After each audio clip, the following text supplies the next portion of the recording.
young man yourself. Take us back to Chennai, and you did not know the clear teachings of Jesus Christ. How did it all come about that you became a believer and follower of Jesus Christ? Well, first of all, it's good to be with you, John. Known you over many years, and just a delight to have our friendship. Yes, you're right. I think confusion is probably systemic in our world today, and it's not particular to any one culture, no matter where I go. In fact, the greatest percentage of our audiences is really among the young, be it universities or high schools or whatever, because that's a questioning stage in life. And there's a Chinese proverb that says, if you want to know what water is, don't ask the fish. When you're so immersed in something, oftentimes you really don't even think of a counter perspective, or you don't think of questioning what your environment is about. But the interesting thing is you may be immersed externally in something, but internally you cannot run away from what keeps on haunting you. And so, yes, you're right, born in the city of Chennai, India. It used to be called Madras at that time, but a few years ago was changed to Chennai. Bombay was changed to Mumbai.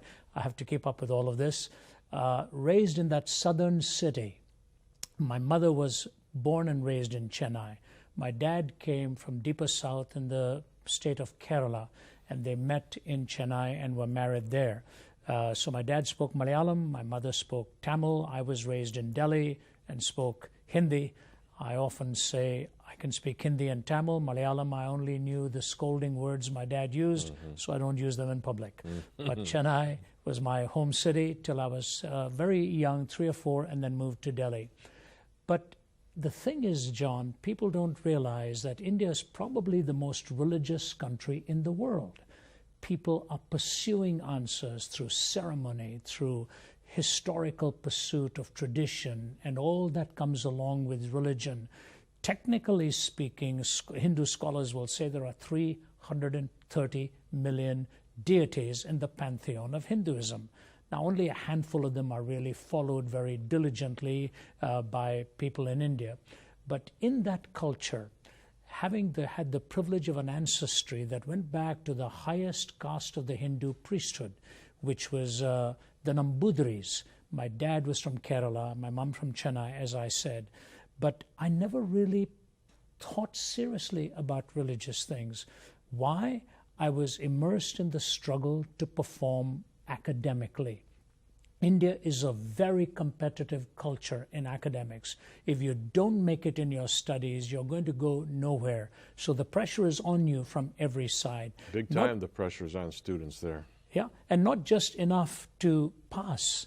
It had to be high. You had to be right at the top of the list. And I wasn't going to make it. Cricket was in my blood. I played cricket and tennis. I loved the sports field, hated the academic side of it. And ultimately, it got me into serious trouble with my father. I wasn't going to make it. And that confusion of pursuit and the need for acceptance. Another thing about India is it's a shame-oriented culture. If you don't do that well, then you're shamed into trying to be successful. The highest rate of suicides in India is immediately after the examination results are posted in the newspapers all over the country. Kids are jumping off buildings, pouring kerosene on themselves and burning themselves. My closest friend did this to himself. So that was really the culture within which I was born and raised and struggled. My brothers and sisters were all doing well. I wasn't. I was sort of the failure of the family, and that finally got to me. Yeah, I've been to Mumbai. I'm going back to Calcutta. And I watched people very sincerely following whichever religion they were practicing. So they were sincere, but they're still confused. They still don't have the answer. They're still searching. Talk about that a little bit. Yes, the major religions in India, Hinduism, Islam, Buddhism, Sikhism, Jainism, you've got a touch of Baha'ism, all of that. Christianity forms a small percentage of it. And people, often think that sort of Christianity is this exclusivist worldview. No, not true. All of them are exclusivistic. Every one of them is exclusivistic. Otherwise, they wouldn't have been founded. They're founded for a purpose, certainly with certain distinctives. And in the search for answers, I just ended up with none whatsoever. And the emptiness, the loneliness, and the failure in school, I didn't have a single Christian friend, by the way. They were all, majority of them from the Hindu worldview, which places such great value and respect for family and all of that. So that's the way I was raised. But the emptiness came in with no answers, only questions. Tradition, tradition, tradition. You followed it. I knew this was not going to get me anywhere, and finally I attempted to take my own life. Yeah, talk about that. How did you do that? Well, you know, for many years I couldn't, John, to be honest with you. As long as my dad and mom were alive, it was very embarrassing for them, till my father in his latter years, point blank, asked my wife to talk about it and then asked me. It's again the shame thing, you know, nobody wants to admit how low they had become in life. I just want to assure the listener it had nothing to do with any psychological debilitation, no such issues with drugs or whatever like that. It was just a search for meaning. I wanted to put life together, and it wasn't coming together for me. So I was going to my classes in college and went into the science lab out there, saw some chemicals, took these plastic bags. I didn't even know what all they said, except I took the ones that was marked poison, brought it back to my home, put it in a glass of water early one morning. Everybody was out of the house. Went into the restroom and just, they started to froth immediately, effervesce. So I just stirred it with a teaspoon and gulped the thing down. I used to tell my story in the early days by saying, unfortunately, but a doctor corrected me once. He said, you better say fortunately. It was very salty, and my system began to reject it. And there I was holding on to the sink as the moisture was coming out of my body. I collapsed on my knees. I shouted for help. The servant in the house heard me screaming. Nobody else was there. He came. I don't know whether he broke the door down, pushed it down. I don't remember exactly. But he saw me in that pitiful state, put me into a taxi, and rushed me to a hospital. And when I was fully composed of my senses again, all I knew was needles were in my arm because of the dehydration, my mother and father by my side, and the ultimate desolation of knowing you didn't even know how to live, now you didn't know how to die. That was the crossing road moment for me in asking questions more seriously than I had been asking. But a man came into your room and did what? Well, this is the amazing thing to me. That's why I believe in sort of divine appointments. I wasn't looking for anybody to come. In fact, I still don't know how they let him get that past that much, probably because he said he was a minister. And he brought a little red New Testament and wanted to read it to me. And my mother said he couldn't. I was in critical condition. So he opened it to the 14th chapter of John. And ironically, it's Jesus talking to Thomas, the first person who ever went to India with the gospel. And he was reaching the Nambudhiris, by the way, my very ancestors from centuries ago. And in that 14th chapter of John, as Jesus was saying, because I live, you shall live also, I grasped onto that verse and said, Jesus, if you are offering me life like I have never had it, I want that life from you.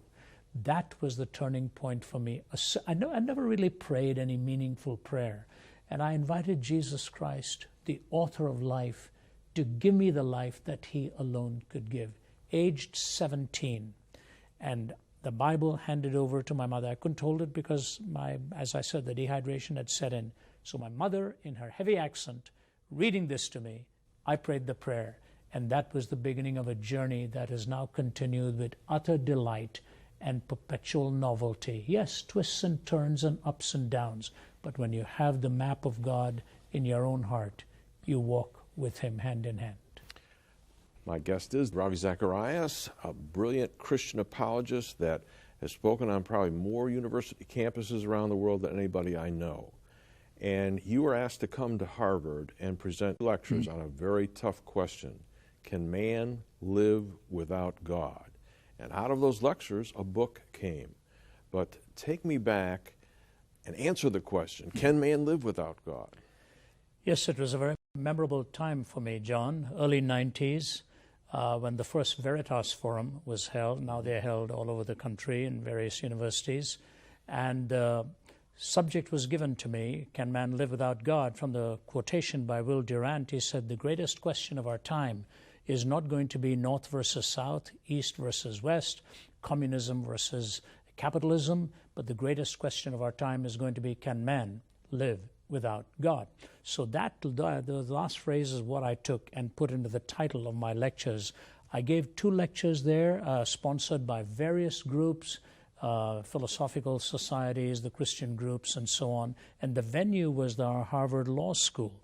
And I do remember 2 things about it distinctly, that it was held on the weekend of the Harvard-Yale football game. So they were nervous at what kind of a turnout we were going to draw. And number 2, it was the first time I was on my feet in about 2 weeks. I had been in Scotland doing some research on David Livingstone, injured my back, herniated my disc. My body was really off kilter. I'd been laid up in bed in Glasgow for 5 days, came back, one of my teammates flew in to bring me back, and I lay in bed all that time till the day I had to fly out to Boston and do this. Those 2 memories are so vivid. I didn't know how it was going to go. But that was the question and is the question. There are 2 ways to answer it. Theoretically, yes, people can live as if God doesn't exist. Atheists, agnostics, anti-theists, at least for the most part, do. Logically, it is impossible, especially if you want to make a moral pronouncement on any issue. This was the struggle Jean-Paul Sartre had. This was ultimately the struggle Anthony Flew had, as you well know. This incoherence of trying to build a worldview on the fundamental questions of life. It cannot be done logically or coherently. Yes, existentially, people may try to wing it and somehow live day to day. But if you want to live a coherent life and present answers to the haunting questions with which you live, it is impossible to live without God. I think that was Durant's challenge. Are we going to live as if he doesn't exist? And if that happens, what kind of a chaotic world are we going to face? And as Nietzsche said, the 20th century would become the bloodiest century in history because of the popularization of the death of God type thing, and indeed it was. More bloody than the previous 19 centuries put together. Mm-hmm. Yeah, I find it interesting that Nietzsche's writings influenced Hitler. Hitler gave them to Stalin and to Mussolini. And you can tell what happened in all 3 of those nations. Yeah, this is, if you read Paul Johnson's book, Modern Times, he tells this story. He talks about these 3 demagogues of the mid-1900s there in Hitler, Stalin, and Mussolini. And the irony of it was Stalin at one time was preparing to go into the ministry, and lost his faith in God.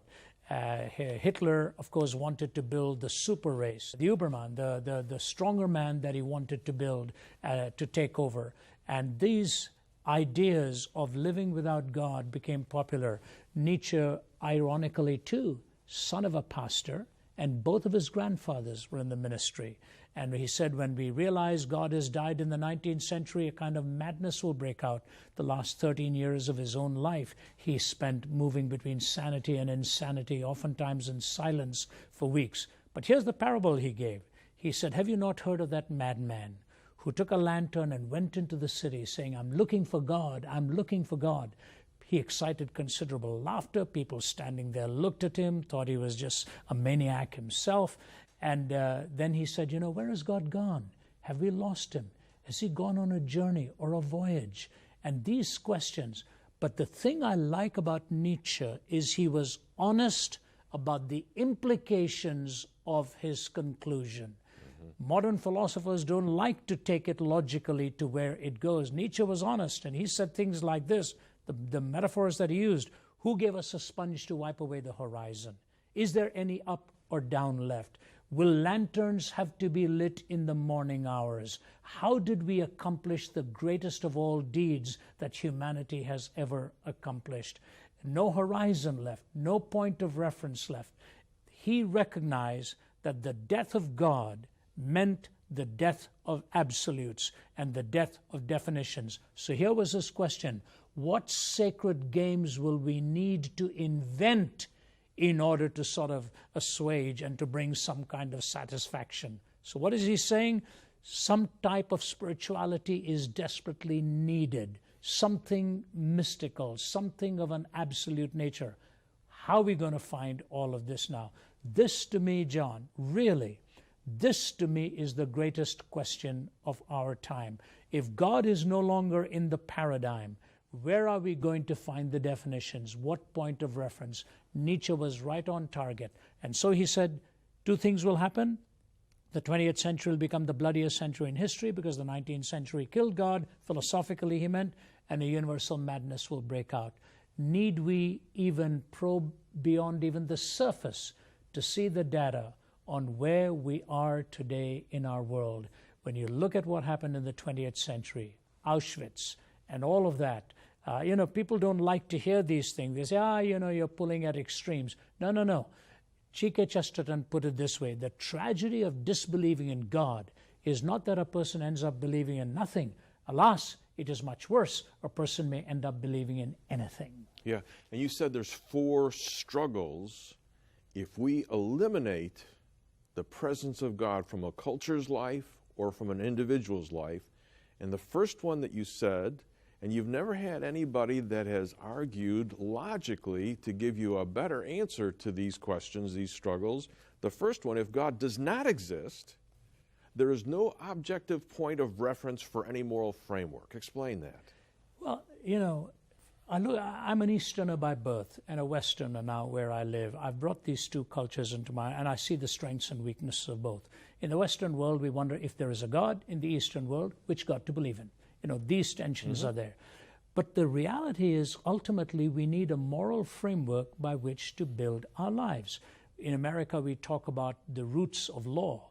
All right, we have the roots of law. We have the trunk of politics. We have the branches of culture, and it spreads out. What's going to hold the roots together? It's a moral soil that has to hold the roots together.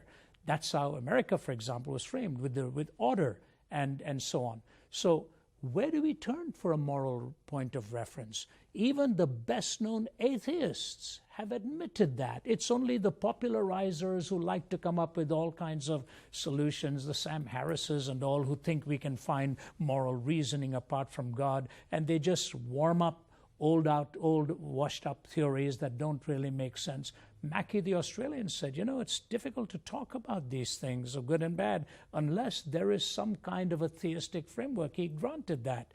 Kai Nielsen, the Canadian atheist, said, rationally you cannot come to moral decision-making no matter how many facts you bring together. And then he said this fact alone troubles me. Bertrand Russell said that he chose between good and evil the same way he does between yellow and green.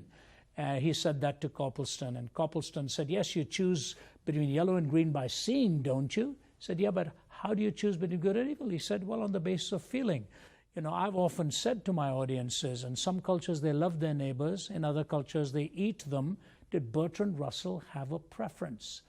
By the way, Nietzsche himself said that words have no meanings ultimately. They're in a hall of mirrors reflecting on each other. He said, but I am also too pious to bend my knee at the altar which is called truth. What was he talking about? The moral implications of what is true. And to me, John, and I know in your life too, I'm raising a family. I'm a father. I'm a husband. I'm a grandfather now. And I look at where the academy is taking our young. Relativism, the absolutization of relativistic way of thinking, it's like having our feet firmly planted in midair. The search for moral absolutes without a transcendent point of reference is an impossibility to have it logically done. Yeah, we're going to come back to this more next week because these are such important points. But in the 2 minutes that we've got left, let's hook this up to what you were saying happened in your own life. People are searching for meaning. They're searching for answers. And you didn't find it in the world. You didn't find it in just religions. You found it in a person. Talk about that and how this person, Jesus Christ, answers these 4 struggles that we have that we're going to talk about a little more. When I spoke at the UN, I was asked to speak on the search for absolutes. And I talked about 4 searches here. We have the search for evil, how to define it, the search for justice, how to define love, and when can we legitimately forgive. Evil, justice, love, and forgiveness. And they were listening intently. I said, now I want to ask you this question. Where in history did these four converge at any one given moment? They converged on a hill called Calvary, in the person of Jesus Christ, in whom perfect righteousness was revealed, in whom the love of God was shown, and who brought justice into focus in the penalty for sin and offered me forgiveness. Nowhere else will you see the convergence of these four realities and the offer of forgiveness and grace. I found it in Jesus Christ. And to my listening audience, I say the same thing. If you look to Him, speak to Him, pray to Him, He offers you His love and forgiveness and His redemption. Yeah. Folks, this is great stuff. And if you are thinking about these things, would like to have more information, you can go to our website where there's a place for you to think about praying to Jesus Christ, a prayer something like Ravi prayed way back when. But there's maybe more ground that needs to be covered before you do that. So I just hope that you'll stick with us right now. And in these weeks to come, we're going to talk about man's search for God and the answers that are there, but some people don't seem to be able to find them. We're going to ask Ravi to guide us through this confusion, the whirlwind that is out there, and to give you specific examples next week on can man live without God. So I hope that you'll join us then. Stay tuned for scenes from next week's program. If you would like to have all of the information in our new series, Ravi Zacharias Answers Skeptics, it's available on DVD for a gift of $49. In this series, Ravi describes how he grew up in India, where his ancestors belonged to the highest caste of Hindu priests. In a land of 330 million deities, he often pondered life's meaning, but finally lost hope and attempted to take his own life. While in the hospital, a man gave him a Bible, and he read Jesus' words, "Because I live, you shall also live." He then gave his life to Jesus Christ and went on to become one of the most brilliant Christian apologists in the world. In this series, he also answers the question, can man live without God? And summarizes a lecture series he was asked to give at Harvard University. And then third, he answers the most asked questions he receives from students in the Far East. The 3 programs in this important series are available on DVD for a gift of $49 US. Then, our second series is called Ravi Zacharias Answers Questions from Europe, the Middle East, and America. Aren't all religions basically the same? Isn't Jesus just one of many prophets? Isn't it unfair to claim that all the people who lived before Christianity are damned to hell? Is the Christian doctrine of the Trinity, that God is both one and three, a violation of the law of non-contradiction? If God is all-powerful and all-loving, why would He choose to create a world He knew would fall apart and bring so much evil and suffering? The 3 programs in this series are also available for a gift of $49. Then third, we have written 2 new study guides with extensive notes that parallel our 2 television series. Each study guide contains 3 sessions for your personal study or Bible study group and is available for a gift of $8 each or for 5 or more copies for $5 each. And finally, if you wish to order all 4 of these items together, that is both television series plus the 2 study guides, they are available together in a special package for only $99 US. Those of you living in America or Canada, you may order this series now by calling us at 1-800-805-3030. That's 1-800-805-3030. And if you live in other countries, you may order these programs now at our website at jashow.org. That's jashow.org. Next week on The John Ankerberg Show. Every decision you make,